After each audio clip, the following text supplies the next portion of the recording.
Hey, it's Mike. Thanks for joining me this morning. Glad you're with me.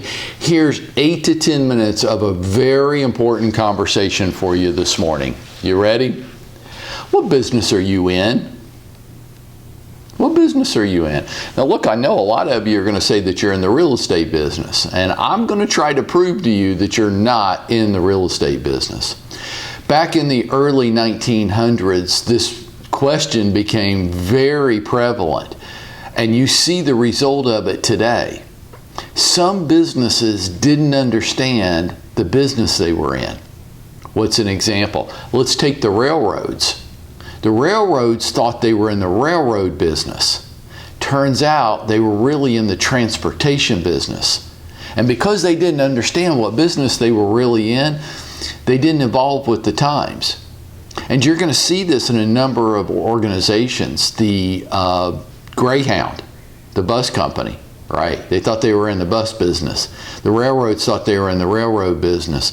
And now you look at these industries today and you think they're old, stale, and antiquated, because they are. They didn't continue to evolve with the times.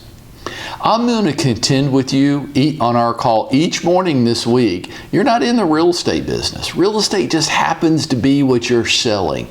But it could be a lot of things. It could be insurance. It could be automobiles. It could be insurance. I said insurance. It could be pharmaceuticals. It could be anything. You've chosen, for whatever reason, that real estate was going to be your product, but you're a professional salesperson. I know some of you want to think of yourselves as a realtor. You are a realtor by trade association, but you are a professional salesperson by trade. It just happens to be real estate your product today, but you could change that tomorrow. The principles of sales will carry through. The first big concept to our calls this week is understanding what business you are in. You are in the business of promoting you. So those of you that are out there posting front exterior pictures of your new listing, I kind of get why you do it. You've been told that's all you can think of to do, but you're not promoting that listing. Some bad news for you. Nobody's going to buy that house because of your front exterior posting on Facebook.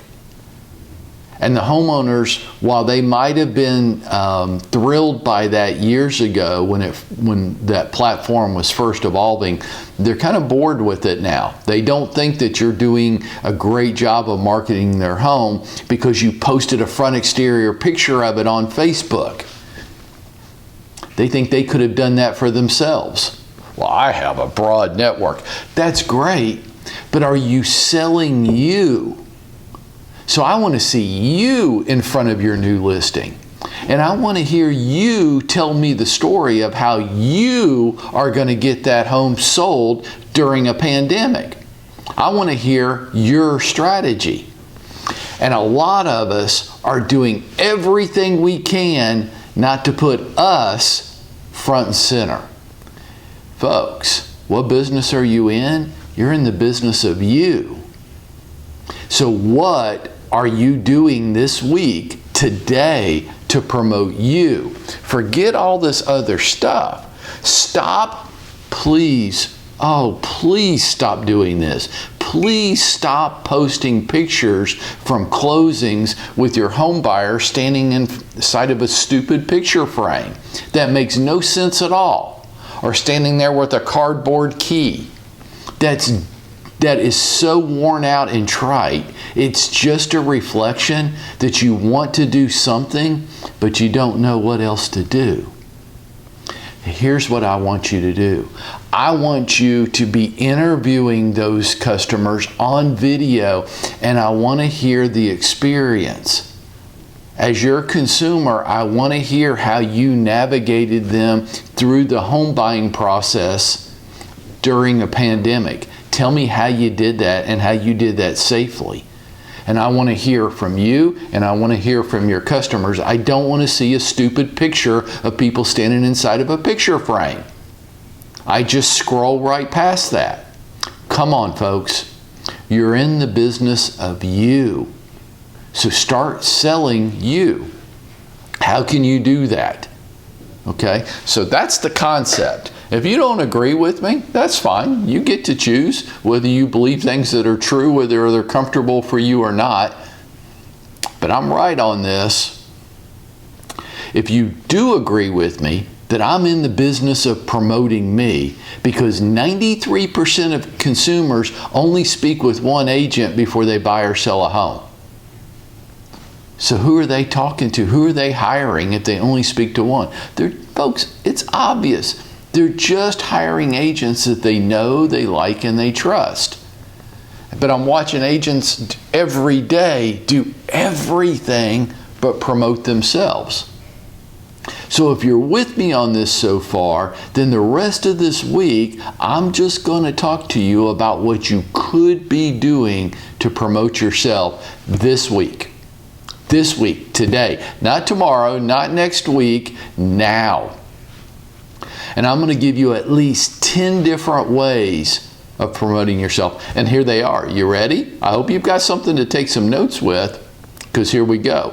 Phone, U.S. mail, video, social media, events, live networking, electronic ads, print ads, radio, TV, billboards, and passive marketing. There's 10 different ways that you could be marketing yourself this week.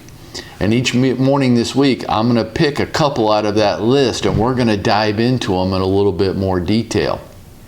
And some of you are going to say, well, I do some of that.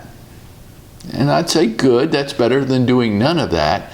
But what if you did all of that?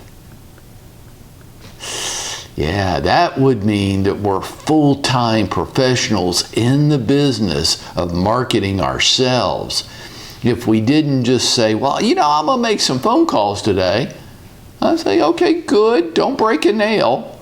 Make the phone calls, but also use the mail, use video, use social media, use events, use live networking, use electronic ad, use print ads, use radio, TV, and billboards, and use passive marketing. Do all of it today.